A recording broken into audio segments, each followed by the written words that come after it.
Here we have the MG MCE. You know, this is a 2024 MG MCE. Tignan nyo naman, napakaganda dito sa loob. Check natin sa labas.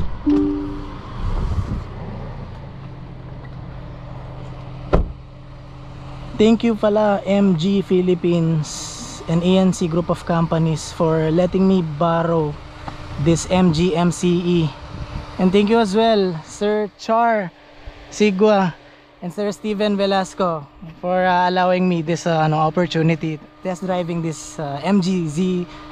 Tama sir? Thank you. Thank you.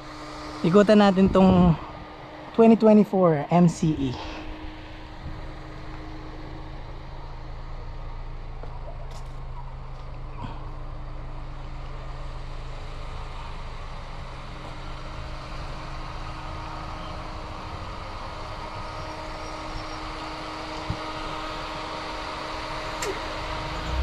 Alright, let's go for a drive na.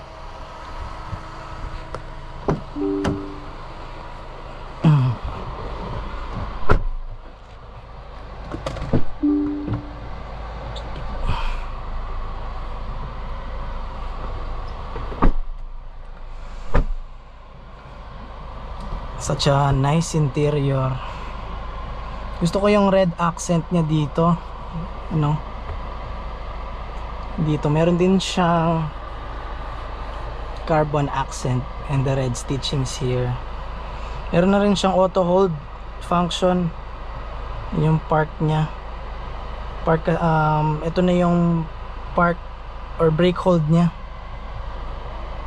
Meron na rin siyang 360 degree camera.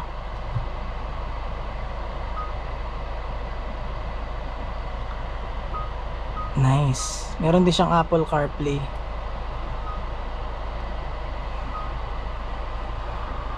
Meron siyang 12 volt socket, dalawang USB-C, and meron siyang physical buttons dito, aside dito sa parang tablet niya na infotainment system.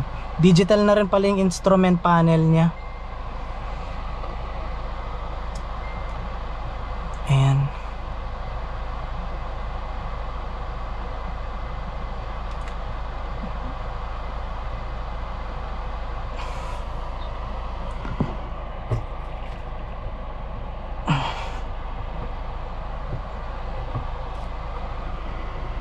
na-adjust naman yung steering niya dito, up and down. Hindi siya telescopic. Okay. Tapos automatic yung upuan niya dito. Meron siyang 2 cup holders. Very nice. Meron din pala siyang sunroof. Ayun, sina sir. What's up? Try natin yung sunroof niya.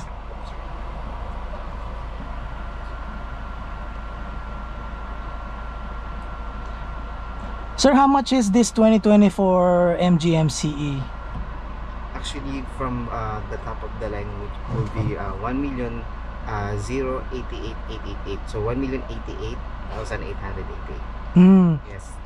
And yun po yung top of the line niya. Yes, for the Lux bar. Actually, this is the Lux bar. Ah, this is the Lux bar. Yan, kaya po meron siya mga accent po, no? And then the base variant po niya is it's from 900,000. Oh, okay, nice. Nice. Parang natataas tong natatanggal pa to sunroof niya. Very nice. Oh, okay.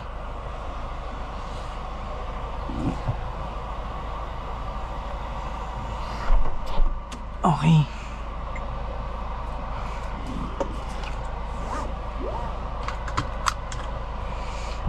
So, let's go for a drive.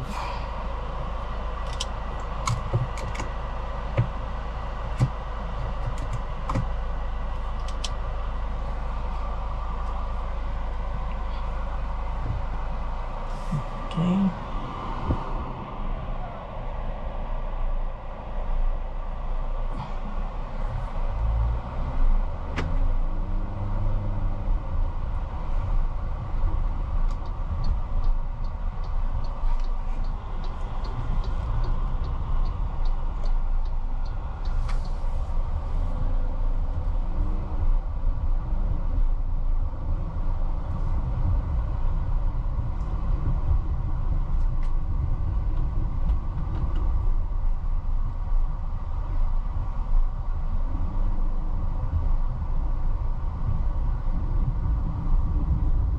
This MCE pala comes with 114 horsepower with 150 newton meters of torque, paired with a 8-speed CVT automatic transmission.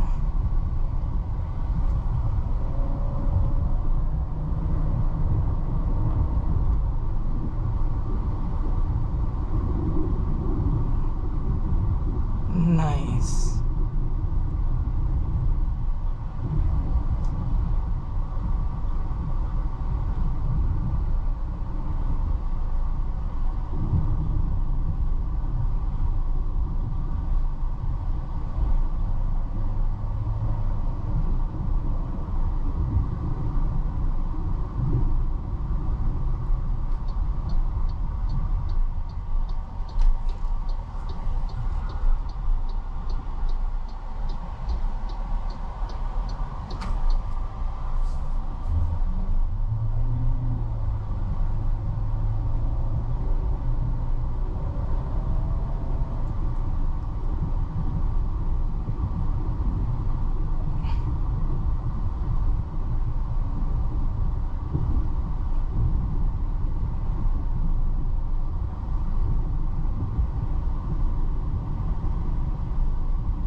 Try natin siya sa real world.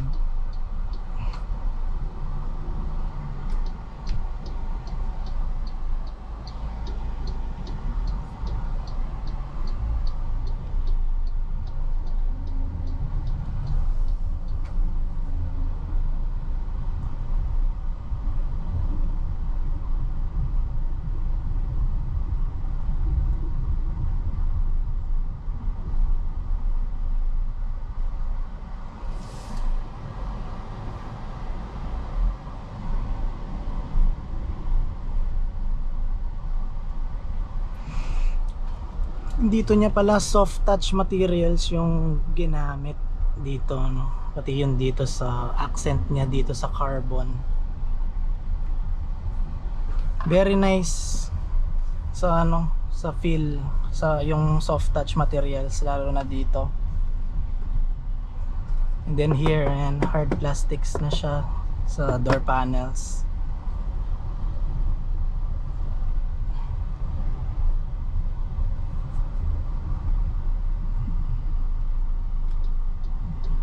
Pwede na tayo lumiko dito.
Nice yung manual niya.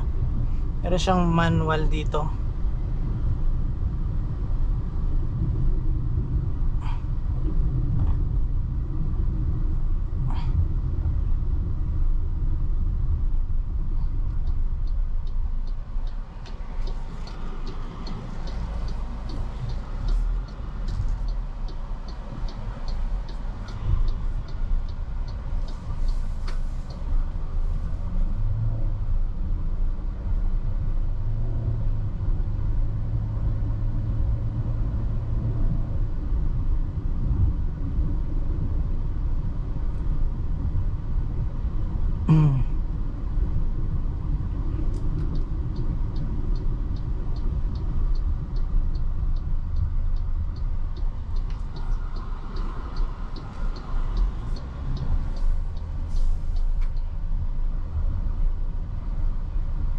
Ayos yung steering feel niya, and this is a crossover, no, para ka rin lang nang nakasakay sa kotse na lifted.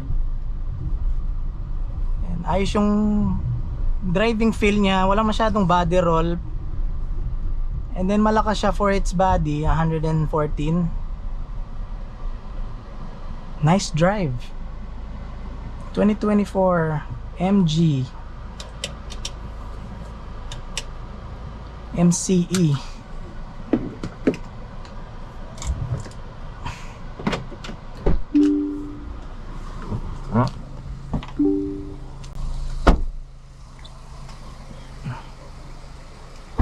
Nice. 2024 MG MCE.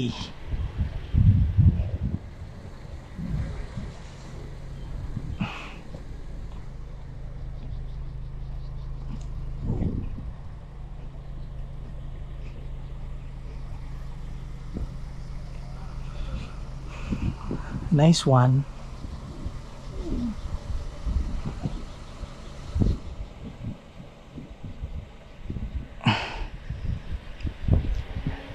Thank you nga pala kay Sir Steven Velasco. Ayan, if you have any inquiries with this specific unit or any MG models that you may have, kontakin nyo lang si Sir Steven Velasco. Ayan si Sir.